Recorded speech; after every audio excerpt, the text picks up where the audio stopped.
As a real estate photographer, a few different things stick out to me when I'm in homes. So let's go through that today in one specific home that I have on my schedule. I have arrived at my first house of the day, and the home on this schedule typically only wants about 10 to 12 photos. So I don't have to do many photography shots, but they also want a Zillow home tour, so let's get to it.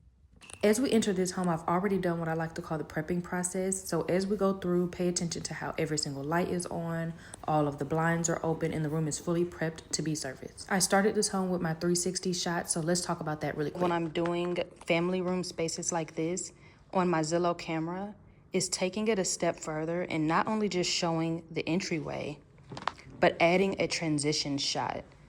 So this would be the next place that I place the camera. As you can see, I'll show you on my iPad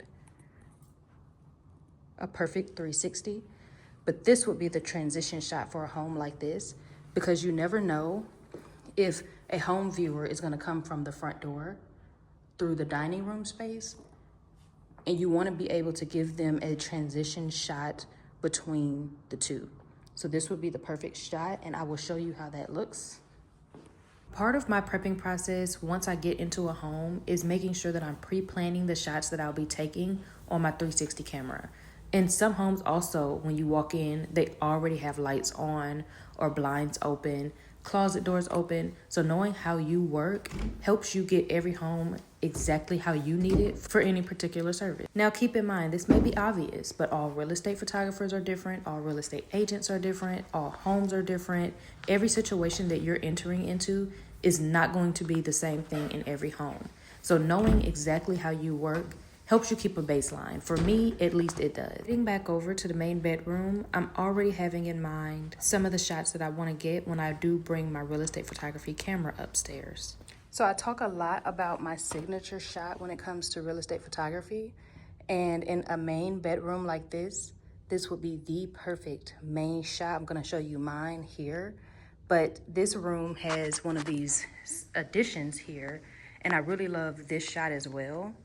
So when I'm doing my Zillow Home 3D, I'm going to show you what it looks like where I do my main shot coming in the doorway here. I do an additional shot in the middle of the room. And then I like to come and do another shot just strictly here so that the viewer can see a 360 of this shot. Another of my signature shots in rooms like this would be here. I didn't do it in this specific home because this client that I'm working with doesn't like all of those extra shots. They want a specific number, nothing more, nothing less. So I have to choose what I'm going to do. When it comes to bathrooms, I make sure to turn on my closet lights here at the very beginning, because it's nothing worse than having, let me show you, this light off, and then you're taking a main bedroom or bathroom shot. This just kind of looks tacky, like you didn't take your time. So making sure that that is on takes it up a notch. This is also a really great shot when it comes to real estate. If I had more shots with this client, I would definitely do that type of shot. So I have the main one when you come in the front door of the main bedroom right here. That way the viewer can see the space as they're entering, but they can also see the hallway. And then I take it a step further and show the middle of the room. And then I take it one more step further and show that addition so they can see the full room from any angle. And then let's go to that bathroom shot that we just did. How that light being on really makes a difference. And if you wanted, you can add a transition shot where you move the Zillow home tour camera here and get a more 360 view of the bathroom. And then my next spot where I'm going to move my camera to right now is the closet, so we can get that shot. So let's go do that now. As you see, we have the closet shot.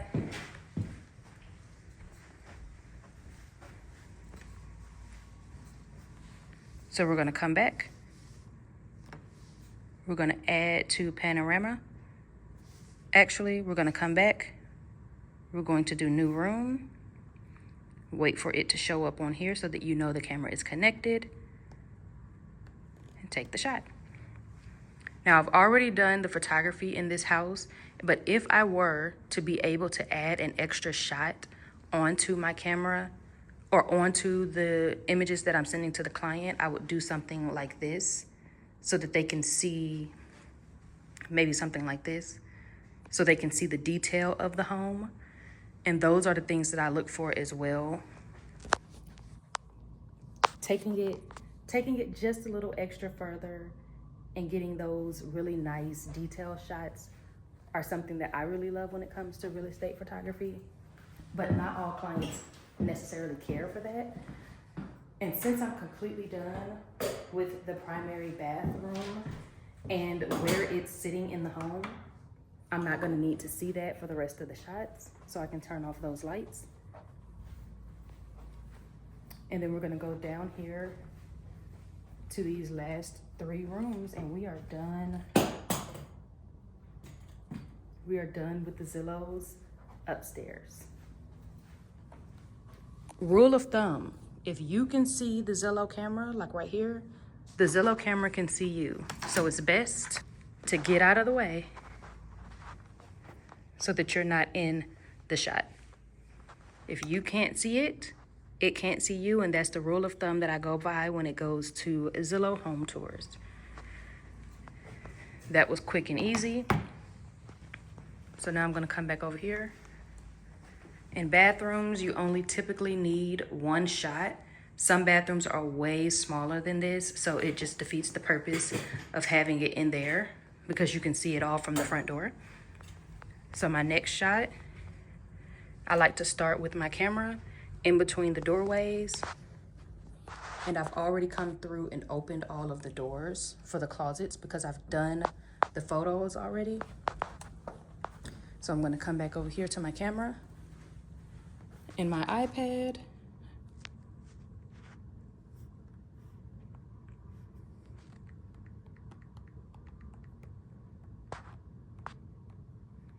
Rule of thumb, I can't see the camera, so it can't see me, so I can stay right here and do this shot. Listen for that sound. And then typically what I like to do is add an additional shot to my bedrooms because this is just a little limiting to the viewer. So having it in the middle of the space, the viewer can see the actual depth of the closet. And I come in, label it bedroom, add a panorama, and take my next shot. Do the same thing for this bedroom here, and then go back downstairs and show you guys a few more things. Pro tip when I'm doing real estate is I like to leave the home the way it was when I came in. So once I'm done with all my amenities, all my shots, I like to come back through, turn off all the lights, close all the closets back, so that when a person is coming to view the home, they're getting the same experience that I did.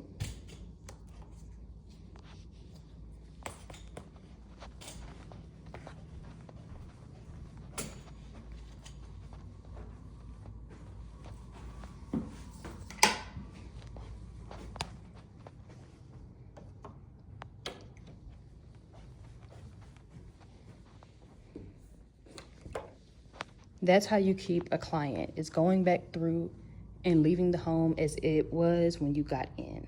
This is the entryway shot. They can see the foyer, the stairway, and the other bedrooms. And then they come into the middle of the room as if they were walking in person. You want to mimic that as closely as possible. And then this will be the perfect transition shot if someone were coming through the dining room space. So I took another shot right here. Let me show you.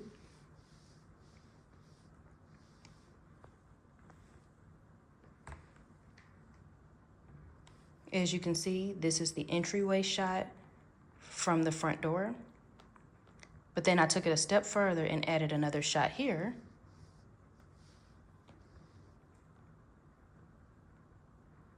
As a transition shot to that next space. You can also open up the closet, but since the closet is going to impede on this space, I didn't. And then the next shot would be the kitchen space, the back door, and the garage space for them to go look through. But taking it an extra mile and just making sure that you add those transitional points in your homes can really set a home off. And so we are completely done with this home. As you see, all of the lights in this area are on, all of the windows and things like that are completely open and ready to go. So once I'm completed with the home, I like to go back through and leave the home just as I did upstairs, completely the way I found it. And so you're just wanting to make sure that you're letting the clients know that you're paying attention to detail. So let's go ahead and do that, and we are completely done. I would say I got in this home around 7:50, put all my things down, and connected my Zillow camera. And at 7:31, I was taking my last Zillow shot. And so that's how you get in and out of a home in 30 minutes. And I have one more home on my schedule today that I'm gonna show you guys, but I'm gonna do the exact same process and get in and out of that home as well. And that's how you can breeze through these homes while keeping quality. As we see, the home is completely turned off. Every room is exactly how it was when I came in. Even upstairs, we have already closed the house down. And now I'm gonna leave and make sure that I hear this doorbell. Now I'm going to leave and make sure that I hear that close. But that is how you get in and out of a house in 30 minutes. In the name of efficiency, I've gotten in the habit of immediately transferring the files from my camera to my phone so that I can upload them to Dropbox or wherever I'm uploading them for that particular client so that we can go through the editing process. A few things I talked about in this video literally take just a few seconds to do but can make your process so much smoother. So take the time to learn your prepping process and how you like to move through a home to guarantee that you can get everything done in a timely manner. If you've made it this far in the video, thank you for watching. Drop me a camera emoji in the comments and check back soon for a new real estate photography video.